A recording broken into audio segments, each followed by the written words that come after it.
Mesdames, Messieurs, bonsoir et bienvenue à la dernière capsule divertissement de la saison. Bien oui, déjà la dernière. Tout d'abord, bonsoir Jocelyne. Bonsoir. Ça va toujours bien? Oui. La saison a passé vite cette année tout de même, hein? Vraiment, là, je trouvais, là, c'était puis passionnant à faire d'une émission à l'autre, là, c'est vraiment... Puis on sent vraiment que les gens apprécient. Je rencontre beaucoup de gens qui me disent qu'ils aiment les émissions, tout ça, qui me donnent des sujets. Je trouve ça vraiment intéressant, l'interaction, là. Ça fait vraiment plaisir. Hein? Oui. Les gens, quand vous donnez des commentaires comme ça, c'est toujours super apprécié. Puis c'est comme ça, on nous donnait une claque dans le dos pour continuer. Puis ça permet aussi ça nous force d'avoir une certaine ouverture sur l'ensemble des choses qui nous entourent tout de même, là. Effectivement. Et ce qui est bien aussi, c'est qu'avec Internet, ben il y a des gens de partout qui nous écoutent. J'ai des commentaires du Colorado, d'Europe, des Maritimes. Vraiment spécial. C'est intéressant, là, quand même. On est ouvert sur le monde à TVCGR, Effectivement. c'est le cas de le dire. Et en cette dernière capsule, un sujet quand même assez spécial, je crois. Un sujet qui m'intéresse beaucoup. Pour la dernière, j'ai dit je me gâte parce que j'aime beaucoup la science, j'aime beaucoup la génétique. Puis c'est un sujet, honnêtement, moi, c'est quelque chose que j'ignorais jusqu'à très récemment, puis qui concerne beaucoup plus de gens qu'on le pense. Donc, le titre « Êtes-vous une chimère? » Je vais vous expliquer en gros en quoi ça consiste. Une chimère, c'est en fait, on a réalisé qu'il y a beaucoup de gens, lorsqu'ils étaient dans le ventre de leur mère, embryon, ils avaient un jumeau, une jumelle, qui a disparu durant la grossesse. On ne parle pas de fausse couche, on parle carrément d'un embryon qui disparaît, soit qui est absorbé par le jumeau, par la mère.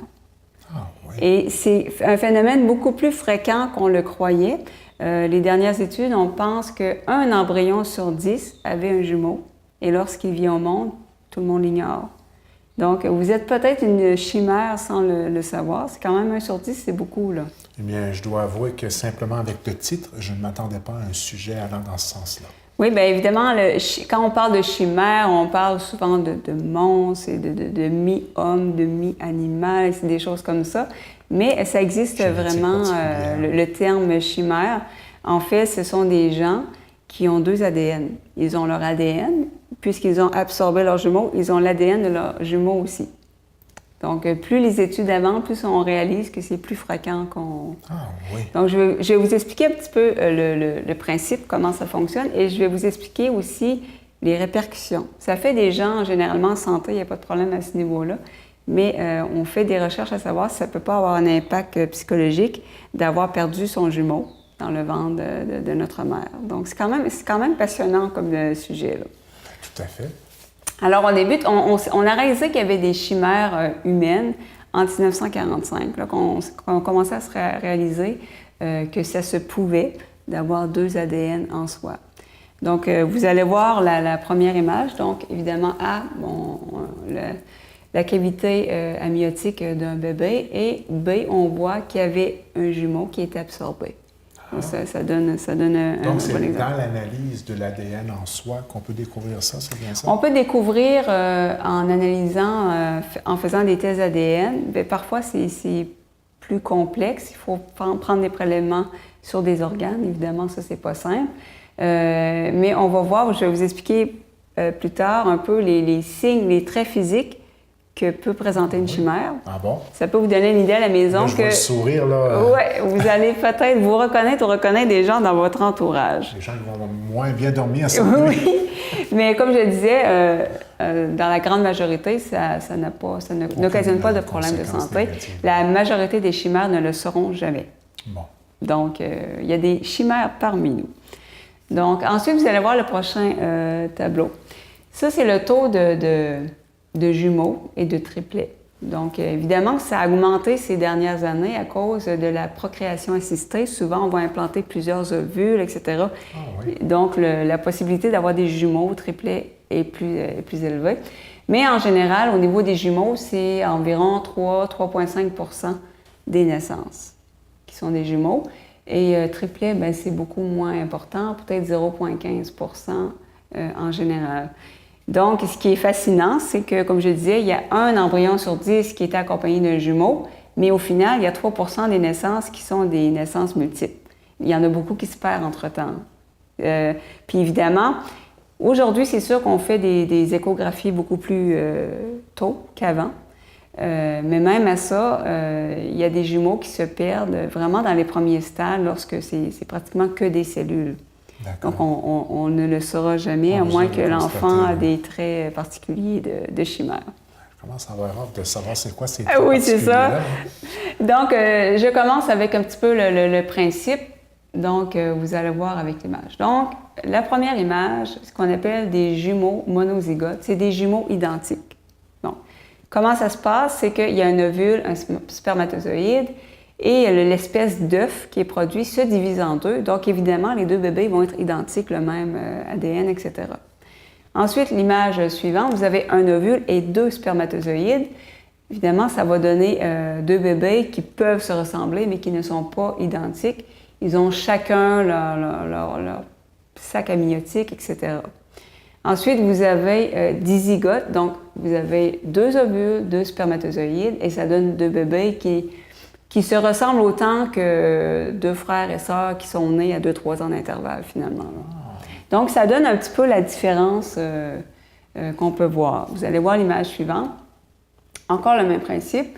Donc, la première image que vous avez, jumeaux, les faux jumeaux qu'on appelle, donc des bébés qui ne se ressemblent pas nécessairement, c'est vraiment deux ovules fertilisés par deux spermatozoïdes. Donc, ça donne deux bébés. C'est juste que ça donne qu'ils ont grandi dans le même utérus. Mais c'est vraiment deux bébés distincts. Chacun dans leur sac. Hein, Exactement. Et les 4 autres exemples, les vrais jumeaux. Donc, il y a plusieurs possibilités. Et la variation, ça dépend quand la cellule, l'œuf, finalement, va se diviser. Si c'est très, très tôt dans le processus, vous allez voir la deuxième image, bien, vous avez deux sacs amniotiques, vous avez deux placentas. Mais si ça se fait très, très tardivement, disons après 14 jours et plus, là, vous avez des risques de 6 mois. C'est un phénomène rare, là, mais ça, c'est quand vraiment la cellule s'est divisée assez tardivement. C'est pour vous donner un petit peu la différence entre les jumeaux, les vrais jumeaux qui se ressemblent, et les faux jumeaux. Et l'impact du temps au niveau... Oui, effectivement, ça dépend vraiment à quel stade que ça va se diviser. Donc, vous allez voir sur l'image suivante. Là, on arrive aux chimères. Qu'est-ce qui se passe? C'est un peu comme des faux jumeaux, des jumeaux qui ne se ressemblent pas. Vous avez deux ovules fertilisés par deux spermatozoïdes. Pour une raison X, Y, Z, un jumeau va absorber l'autre. Donc, ça va fusionner ensemble. Ce qu'il va faire, vous voyez l'image du centre, c'est que l'enfant va avoir des cellules de son jumeau qu'il a absorbé et ses propres cellules, rouges et bleues. Donc, ça fait un mélange des deux. Puis évidemment, ça, c'est extrêmement aléatoire. Par exemple, vous pouvez avoir un enfant qui va naître et, ce sont ses cellules, sauf son foie, ce sont les cellules de son jumeau fantôme. Ça peut être quelqu'un qui va avoir 2-3 organes, que c'est les cellules de son jumeau fantôme, et le reste, c'est lui. Les possibilités sont infinies, évidemment, parce que c'est assez aléatoire, parce que quand c'est seulement au stade d'un œuf et des cellules, bien, c'est pas encore déterminé si cette cellule-là, ça va être une cellule de foie. Ça se détermine avec le temps. Donc, c'est très aléatoire. Est-ce que cette cellule-là, la cellule de mon jumeau absorbée, ça va devenir un rein? On peut avoir toutes les possibilités inimaginables. Donc. Puis est-ce que, là je vois par déduction, est-ce que c'est lors d'une autopsie qu'on s'est aperçu que l'ADN du foie, un exemple, n'était pas le même que l'ADN du restant de la personne? Je vais arriver avec ça. Vous allez voir dans quel contexte on s'est rendu compte et c'est fascinant. C'est vraiment spécial. Oui, c'est vraiment spécial. Donc, vous allez voir l'image suivante. Donc, on a un utérus, on a évidemment un enfant, un embryon, et vous voyez en dessous, c'est l'embryon qui est en train de se faire absorber. Pourquoi il se fait absorber? Bien, ça peut être parce qu'il a une malformation, ça peut être parce qu'il est mal implanté, ça peut être beaucoup de raisons. Et l'enfant, l'embryon, va absorber son jumeau. C'est quand même spécial qu'on parle d'absorber et non pas de rejeter tout simplement. Non, la femme ne fera pas une fausse couche. Vraiment, soit ça va être absorbé par le jumeau, ou ça peut arriver que c'est absorbé aussi quand tu dis absorbé par la mère. Par la mère tout à l'heure, oui. Oui, ça peut être absorbé par la mère. Ça peut absorber aussi dans le placenta. Ça arrive lors de la naissance qu'on va voir les restes, si on veut, du jumeau. Là, Mon Dieu! Mais donc là, on voit que c'est absorbé. Et comment une femme peut... Bien, il n'y a pas toujours des symptômes, mais parfois, ça peut arriver que la femme a des saignements ou des crampes qui signifient qu'elle est en train d'absorber... un embryon absorbe l'autre. Donc, c'est vraiment particulier. Honnêtement, moi, je ne savais pas que ça existait. Ben, moi non plus. Donc, vous avez l'image suivante. Qu'est-ce que ça peut donner, évidemment? Si on a deux cellules... C'est spécial, ça. Oui, deux cellules qui fusionnent ensemble, donc ça peut donner, comme je disais, pas mal de combinaisons possibles. Et entre autres, si votre jumeau fantôme que vous avez absorbé avait une peau de couleur différente de la vôtre, bien, vous allez avoir deux teintes de peau sur vous, par exemple. Ce n'est pas toujours le cas. Et aussi, il se forme ce qu'on appelle des lignes de Blaschko. C'est ce que vous voyez... de Blaschko, pardon, c'est ce que vous voyez à l'écran. Donc, c'est des gens qui vont avoir des espèces de motifs sur leur peau de différentes couleurs. Ça, c'est une des façons qu'on peut reconnaître quelqu'un qui est une chimère. J'ai déjà vu ça. Oui? Oui. Et des fois, c'est pas très marqué. C'est pas obligé d'être comme ça, là, c'est très impressionnant. Mais vous allez peut-être vous dire, mon Dieu, j'ai ça sur moi, ou j'ai un enfant qui a ces lignes-là, etc. Comme autre, qu'est-ce que ça peut donner aussi? Vous allez voir l'image suivante. Bon, exemple, ça c'est un bon exemple. Vous voyez qu'elle a deux teintes de peau. Hey. Ça, c'est un exemple typique d'une chimère. Qu'est-ce que ça peut donner comme autre exemple? Vous voyez qui est très impressionnant, l'image suivante. Donc, des yeux de couleurs différentes. Hey. Pourquoi? Parce que, bon, évidemment, comme il n'a pas le même ADN pour chaque œil, donc... c'est frappant, hein? Oui, c'est très frappant. Donc, il y a un œil qui a l'instruction d'être d'une couleur, de couleur brun, et l'autre d'une autre couleur plus pâle. Donc, vraiment, les organes, les cellules n'ont pas le même mode d'emploi, si on veut, parce que c'est pas le même ADN.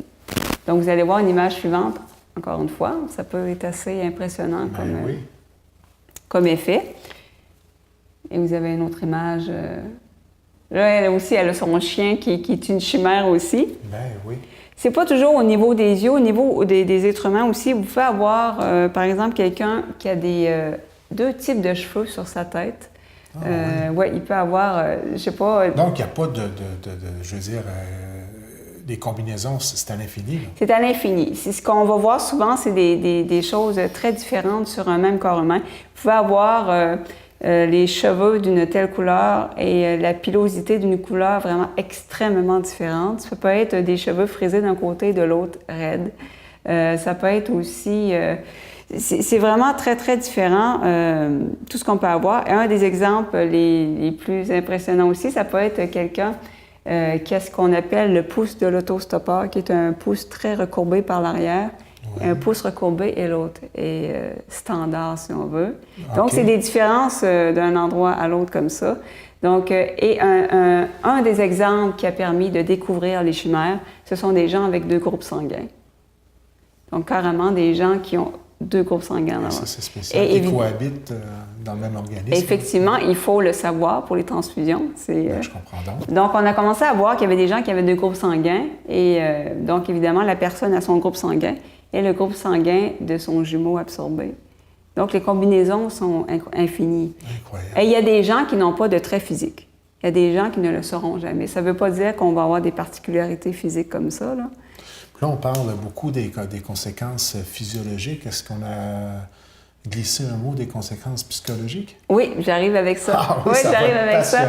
Je comprends que le sujet est passionnant. Moi, c'est quelque chose qui me fascine. Et vous allez voir aussi que ça se retrouve aussi chez les animaux. Vous allez voir des images, des exemples.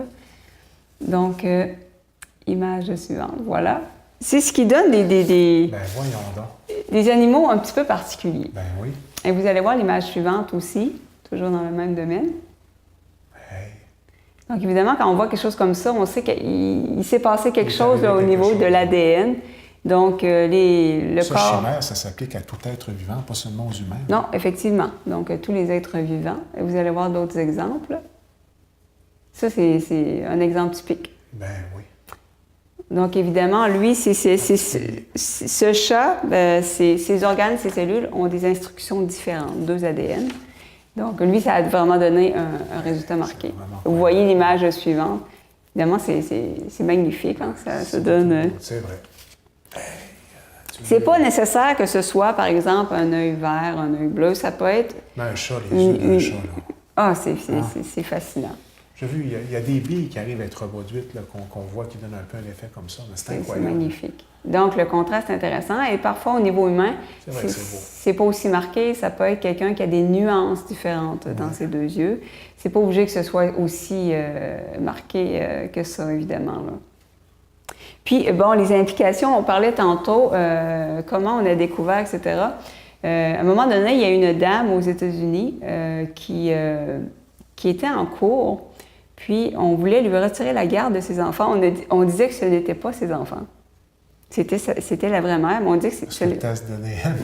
Parce que finalement, on est presque rendu dans la science-fiction, mais ça existe, c'est qu'en fait, ses enfants avaient l'ADN de son jumeau fantôme. En fin de compte, elle était la tante de ses propres enfants. La mère de ses enfants, la vraie mère, si on veut, c'était le jumeau fantôme qui avait donné ses cellules. Donc, c'est assez particulier. Là, maintenant, on le sait en cours, on en tient compte, mais à l'époque, ils lui ont presque enlevé ses enfants. Puis elle savait, c'est mes enfants, je sais. Puis ça arrivait aussi à une autre dame qui a fait des tests génétiques pour son enfant avait besoin d'un rein, pour lui donner un rein. Et encore une fois, on lui a dit, ce n'est pas ton enfant. Mais évidemment, on a fait des tests plus poussés et on a réalisé, on a pris des cellules sur le col de l'utérus et là, ça concordait avec l'enfant. Mais le sang ne concordait pas avec son enfant. Donc, comme je disais, ça peut être n'importe quelle combinaison. Il y a des gens, ça va être assez simple. Par exemple, la salive, le sang, ce n'est pas la même chose. Mais il y a des gens que pour savoir si c'est une chimère, il faut faire un prélèvement de foie, par exemple. Évidemment, ce n'est pas réaliste. Ça dépend à quel niveau se situent les cellules de votre jumeau fantôme. Ça, souvent, c'est plus aléatoire qu'autre chose, là. Effectivement, donc, comme je disais, là, tout est possible. Donc, maintenant, on en tient compte, mais ça a créé beaucoup de situations particulières où on pensait que l'enfant avait été échangé à la pouponnière. Je comprends donc. Ou où on pensait que ce n'était pas le père. Parce qu'évidemment, ça peut être aussi au niveau du père. On a vu des pères que leurs cellules sexuelles, spermatozoïdes, etc., c'était celles du fantôme. Donc, si tu fais un test de paternité, ça ne marchera pas. Est-ce que c'est récent dans la science, la découverte des chimères? Depuis 1945, on sait que les chimères existent, mais c'est seulement peut-être depuis 10-20 ans là, que vraiment on en tient compte. Lorsqu'il y a des histoires de garde d'enfants. Des histoires d'horreur qui ont dû se passer à travers le temps, malheureusement. Ou aussi, on peut avoir, par exemple, des groupes sanguins qui ne concordent pas. Ou des meurtriers qui n'ont jamais été condamnés parce que l'ADN ne correspond pas, tout simplement. Ça a déjà été exploité dans une série télévisée. Je pense à Dr House aussi. Bien, évidemment, c'est un thème fascinant à exploiter. Dr House, en passant, je l'écoutais un épisode juste avant le tournage d'aujourd'hui. Je réécoute, j'aimais cette émission. C'est excellent. Moi aussi, je suivais. Là... Un personnage dérangeant et passionnant aussi. Très attachant. Là. Et qui, au bout de la ligne, a un bon cœur. Mais des fois, il nous faisait jouer dans les émotions. C'est excellente émission. Donc, ça a été exploité, les chimères de Dr. House. Et dans d'autres séries de science-fiction, évidemment, parce que c'est fascinant. C'est très, très intéressant. Oui, puis on croit tellement aux tests de base, simplement à la salive, au fameux test sanguin, ou ce qui a été révolutionnaire, l'ADN, mais encore là, il faut aller plus loin, il faut avoir une vision plus pointue. Donc, ça allume une lumière. Oui, parce que c'est ça, si la personne a 2 ADN, donc si vous avez des tests de paternité, maternité qui ne fonctionnent pas, ou que votre groupe sanguin n'est pas du tout compatible avec le fait que vous avez 2 parents d'un certain groupe, avant de penser que vous avez été échangé dans la pouponnière, il y a des explications génétiques dans certains cas aussi. C'est bien de le savoir. Puis comme je le disais, si on parle d'un embryon sur 10 qui a grandi dans l'utérus pendant un certain temps avec un jumeau qui a été absorbé, c'est beaucoup, là, 1 sur 10. Là. Ça fait pas mal de chimères qui se promènent puis qui l'ignorent. C'est pas important de le savoir. Moi, je trouve ça intéressant, mais c'est pas une question de vie et de mort. Là. Mais c'est passionnant, par contre. Là. La conception d'identité en soi. Oui, effectivement. Ça peut aller loin. Oui. Puis là aussi, il y a un phénomène, mais là, je vous parle de chimère, de chimérisme. Et là, je vais vous parler de micro-chimérisme. Phénomène tout aussi passionnant. Et ça, la plupart des gens le sont. Et vous allez voir l'image, comment ça fonctionne.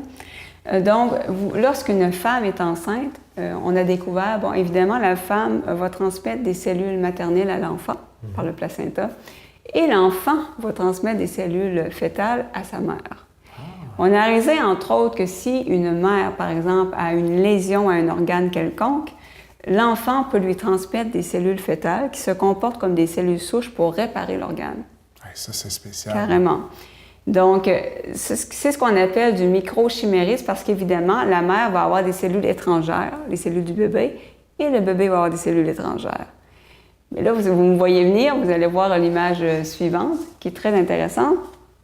Donc, on a la mère qui va donner à son enfant des cellules et l'enfant lui en donne. Après ça, elle a un deuxième enfant. Elle peut lui transmettre les cellules de son premier enfant parce qu'elle a conservé des cellules de son premier enfant. Donc, ce qui fait que moi, par exemple, je peux avoir les cellules de ma mère et les cellules de mes sœurs. Je suis le bébé de la famille, donc ça me fait pas mal de cellules. Un beau patrimoine. Ça fait un beau patrimoine. Donc, c'est assez intéressant. Et même si l'enfant n'est pas venu au monde, par exemple, une femme qui va faire une fausse couche, une femme qui va avoir un avortement, elle va quand même avoir des cellules de l'enfant, de l'embryon, etc. Et même qu'elle va en avoir encore plus au niveau, par exemple, d'une fausse couche, ce qui fait que la mère va porter en elle des cellules de ses enfants. Ah, oui. Et pourquoi on se met à étudier ça? Pourquoi? Parce qu'évidemment, si une personne a beaucoup de cellules étrangères, par exemple, j'ai des cellules de ma mère, de mes sœurs, etc., est-ce que ça peut avoir une implication immunitaire? On est en train de faire des recherches avec le lupus, par exemple, qui est une maladie auto-immune. Donc, moi, je souffre de lupus et on a réalisé que les gens atteints de certains types de lupus avaient plus de cellules étrangères que d'autres personnes. Parce qu'évidemment, si vous avez beaucoup de cellules étrangères en vous, ça se peut que les systèmes immunitaires réagissent. Évidemment, c'est comme un corps étranger. Donc, c'est seulement au niveau des études. On n'a pas encore établi de choses. C'est des hypothèses. On pense que quelqu'un qui a beaucoup de cellules étrangères, ça pourrait amener une personne à être plus à risque de développer, par exemple, le lupus et toutes les maladies auto-immunitaires. Ça a quand même une implication. C'est un domaine d'études très intéressant, je trouve. J'ai hâte de voir les conclusions qui vont être tirées de ça. Et on a fait aussi d'autres études. Encore une fois, c'est une hypothèse. C'est que, comme je disais tantôt, si vous avez une lésion à un organe, votre enfant peut vous envoyer des cellules souches, des cellules fœtales. Donc, on a réalisé que les gens qui avaient beaucoup de cellules étrangères aussi, ils avaient moins de risque de complications aux reins. Donc, est-ce que c'est possible que nos cellules étrangères se comportent comme des cellules souches et que ça nous aide à nous guérir?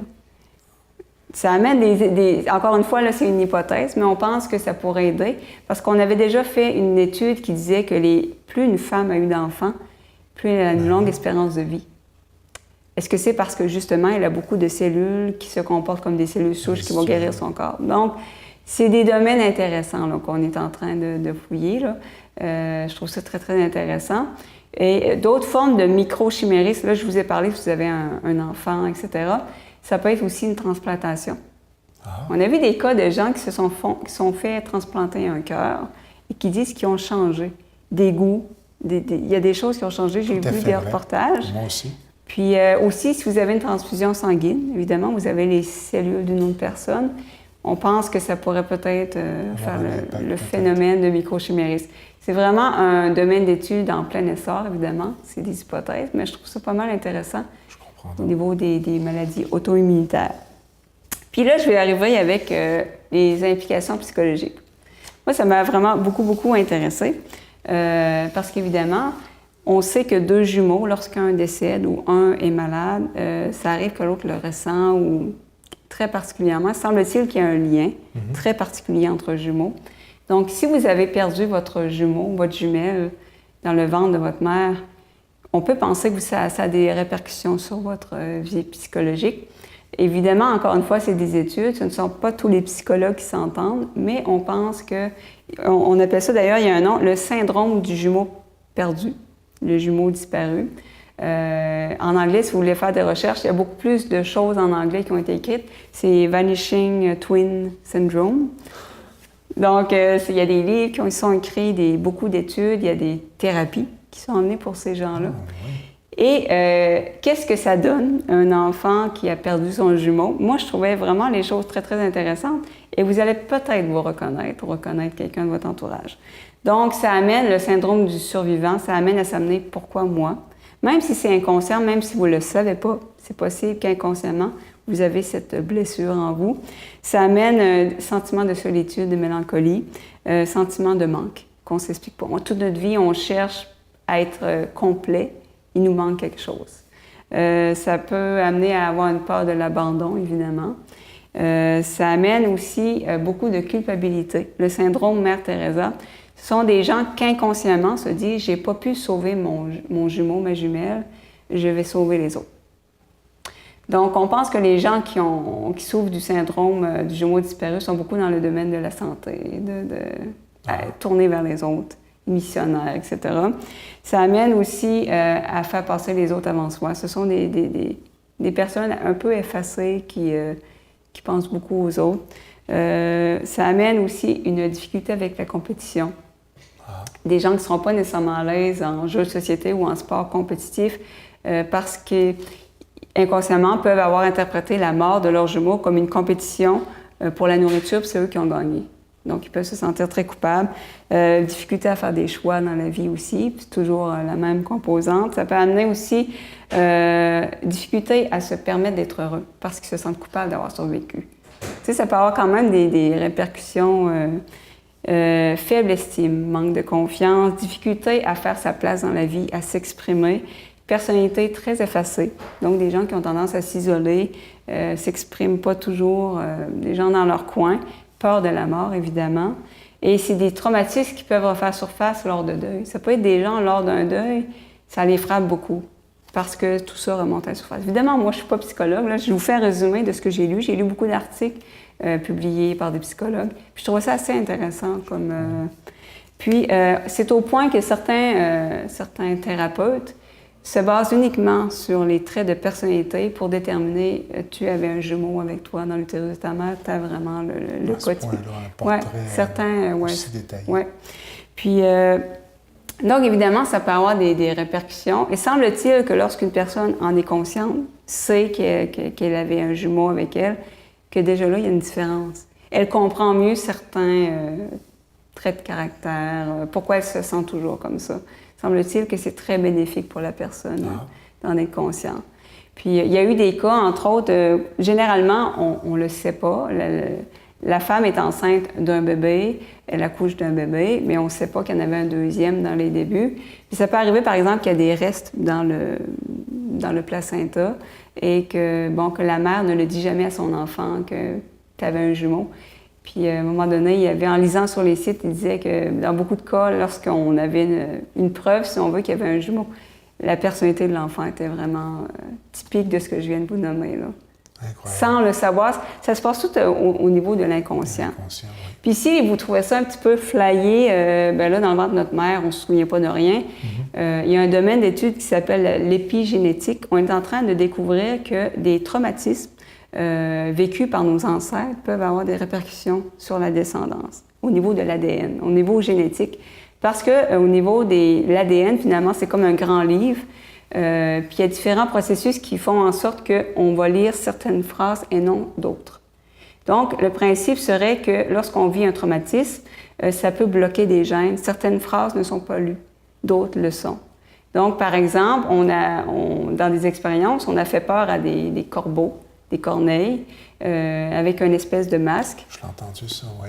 Puis, des générations plus tard, les enfants ont encore une phobie de ce fameux masque-là. Ou des gens qui ont vécu une grosse famine dans la Deuxième Guerre mondiale, qui étaient enceintes, et leurs enfants en portent des effets, même au niveau génétique. Par exemple, c'est au niveau d'études, encore une fois, des hypothèses, ce seraient des gens qui ont plus tendance à faire de l'embonpoint, parce que leur mère ayant vécu la famine, ils ont appris à vraiment conserver l'énergie, à conserver le gras, parce qu'ils ont... Ouais. Donc, l'empreinte ça peut être traumatisme dans l'ADN de génération en génération. C'est vraiment spécial. Effectivement. On a vu ça aussi dans des cas de gens qui avaient été violés, des répercussions dans la descendance. Donc, ça a l'air de la science-fiction, mais on commence à réaliser que la génétique, ce n'est pas seulement la biologie, il y a aussi de l'environnement qui peuvent entrer en ligne de compte. Donc, évidemment, moi personnellement, je crois que oui, si tu as perdu ton jumeau dans le ventre de ta mère, je pense que oui, ça a des répercussions certaines sur une personne. C'est au niveau de l'étude. Donc, c'est un peu ça, les chimères. Moi, quand j'ai commencé à lire là-dessus, ça m'a complètement fascinée. Champ d'expertise extrêmement vaste, oui. Sujet très passionnant, puis qui touche à l'ensemble des aspects de l'être humain, dans le fond, effectivement, tant au niveau physiologique que psychologique. Un domaine, là, on commence à comprendre pourquoi il y a des grandes équipes de chercheurs qui travaillent depuis des années et des années et des années à le décoder, cet ADN-là, à le comprendre et à comprendre la complexité de l'ensemble de cette création-là. Effectivement. L'être humain, c'est un être terriblement complexe. Hein? Et plus on fait des recherches, plus on trouve de nouvelles questions, finalement. On répond à certaines, mais on en trouve d'autres. On se promène parfois même... on est sur le bord de la philosophie sur certains aspects. Hein? Les deux se touchent. Et si ça vous intéresse, allez sur Internet lire sur l'épigénétique. C'est un peu tout ce que je vous raconte, l'influence de l'environnement. Puis peut-être vous allez reconnaître des gens ou vous-même par la description que je viens de faire des chimères. Mais moi, je trouve ça passionnant. Chose certaine, s'il y a une capsule qui va avoir laissé place à la discussion cette année, c'est bien la dernière de cette saison. Franchement, vraiment passionnant. On voit aussi que c'est un sujet qui t'intéresse beaucoup. Ah, je passe des heures à lire là-dessus. Moi, je trouve ça fascinant et c'est quelque chose qui n'est pas connu. Moi, j'ai découvert ça assez récemment. Ah oui? Oui, puis ça me fascine.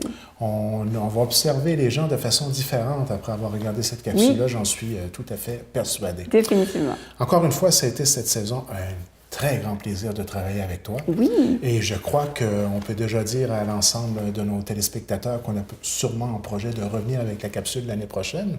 Effectivement, ça va revenir avec un grand plaisir. C'est toujours un plaisir de travailler avec toi aussi. Puis si vous avez des sujets au courant de l'été, je commence déjà à travailler là-dessus durant l'été. D'autant plus que cette dernière capsule est présentée à l'intérieur de la première édition du Reflet d'ici estival.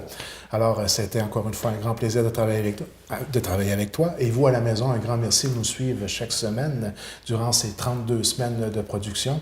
Et puis, au plaisir de se revoir à la saison prochaine et aussi le pour et le contre qui revient, je crois. Oui, on peut dire tout de suite que le pour et le contre va revenir. Alors, bon été. Bon été, au plaisir de se revoir en octobre prochain. À la saison prochaine.